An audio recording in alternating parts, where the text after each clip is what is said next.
Welcome to Rewriting the Reality. I'm your host, Tomas Guevara.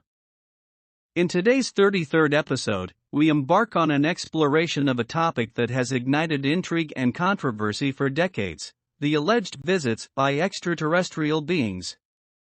If you're seeking to expand your awareness of our reality, I encourage you to subscribe to this channel. The enigmatic incidents of 1941 and 1947. Our focus today centers on two enigmatic events that have captured the attention of conspiracy theorists, researchers, and enthusiasts alike: the alleged UFO crashes of 1941 and 1947. Set against the backdrop of remote New Mexico wilderness, these incidents have remained shrouded in secrecy, fueling a host of theories and debates. Unveiling the unfolded incident. In the early hours of a clear summer night in 1941, reports began to emerge of an unusual object streaking across New Mexico's skies. Witnesses claimed to have observed an unidentified flying object that subsequently lost control, crashing into the rugged terrain. Compounded by its remote location, authorities faced challenges in responding promptly to the scene. The veil of secrecy. Following reports of the alleged crashes, local authorities and military personnel were dispatched to the site. However, the incident was enveloped in a cloak of secrecy as official statements remained inconsistent and vague.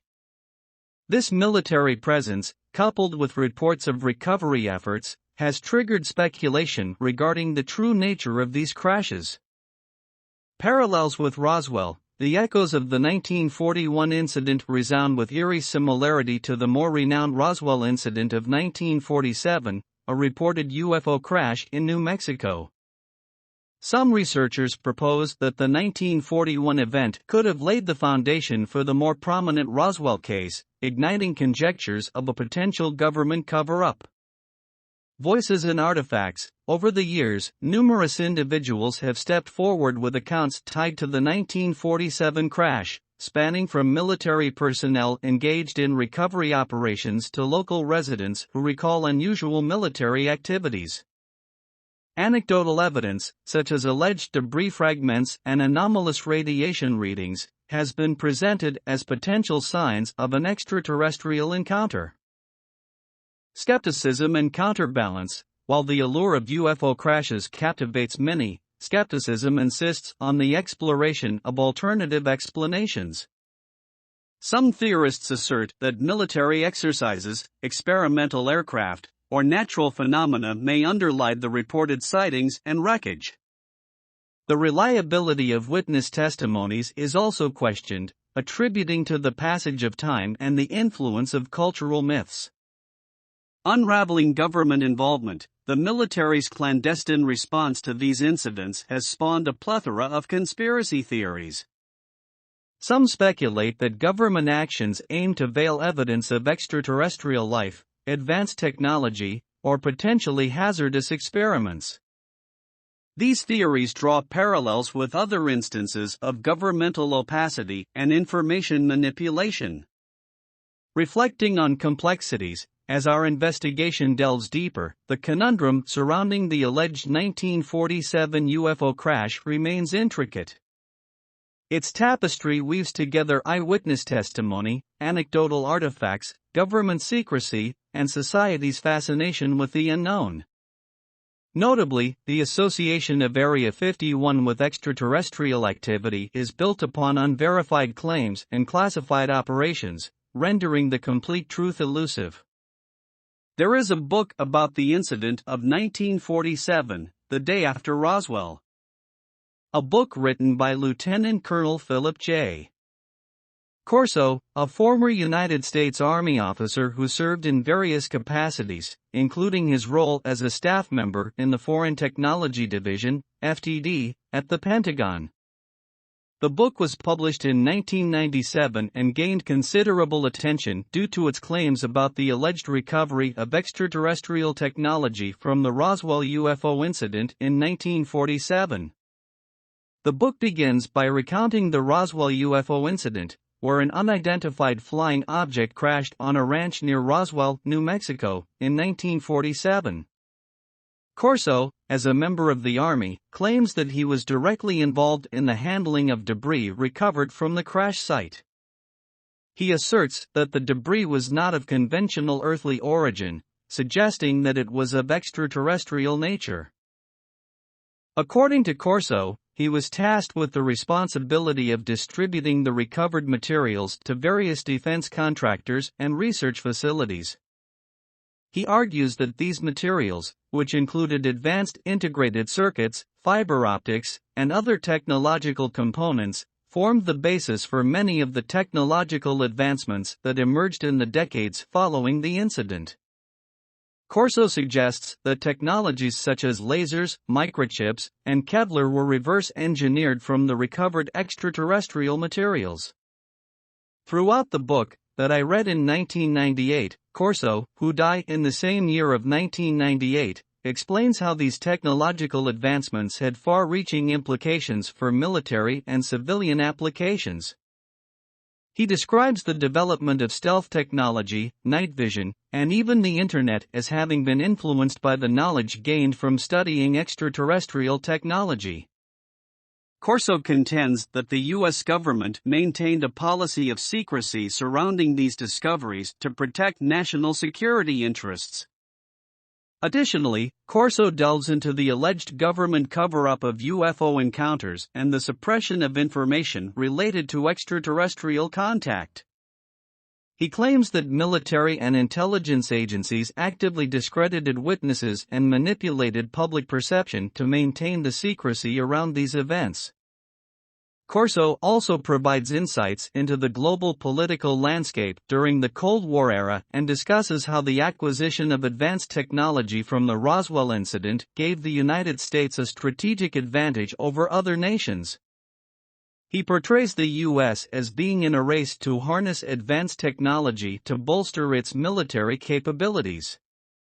The book concludes with Corso's reflection on the potential impact of disclosure and the moral implications of withholding information from the public.